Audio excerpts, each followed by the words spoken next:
लोग ज़्यादातर फोकस करते हैं खाने पीने में डोनेट करने में, दस्तरखान लगाने में वो लोग डोनेट करते हैं, अफ्तारी अरेंज करने में डोनेट करते हैं। सोलर में लोग ज़्यादा डोनेशंस करते नहीं हैं। उनको एक तो ये कि उनको इसका लॉन्ग टर्म फ़ायदा शायद नज़र नहीं आता।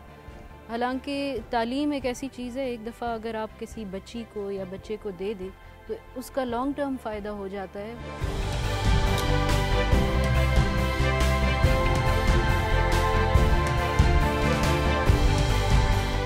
मेरा नाम कंदील रहमान है, मैं कोहाट से हूँ।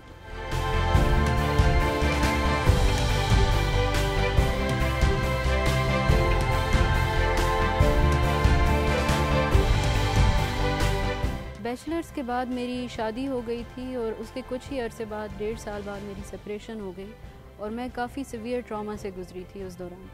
तो इसी ग्रुप में हमारे साथ एक हैं रेहाना अज़ीज़, उन्होंने मुझे क्लाइमेट चेंज के बारे में थोड़ा बहुत आइडिया दिया। उसके बाद मैंने MS प्रोग्राम ज्वाइन किया रिन्यूएबल एनर्जी में और उसके साथ साथ हम लोगों ने ये सोलर फॉर हर का इनिशिएटिव लिया था 2017 में। बच्चों का ये जो सेटिस्फेक्शन लेवल है ये देख के मुझे मज़ीद मोटिवेशन मिलती है कि मैं इस तरह के मज़ीद स्कूल्स पे काम करूँ। जब पहला प्रोजेक्ट मुकम्मल हुआ तो सबसे पहले मुझे सबसे ज़्यादा खुशी तब हुई जब मैंने बच्चियों की वीडियोस देखी, उनका रिस्पांस देखा कि वो अपने स्कूल में आने से खुश थी। इस तरह से एजुकेशन मज़ीद बच्चियों में इम्प्रूव होती है जब वो एक जगह पे पढ़ने से खुश हों। हम लोगों ने ऑनलाइन एक डोनेशन का लिंक बनाया हुआ है जिस पे कोई भी जाके डोनेट कर सकता है।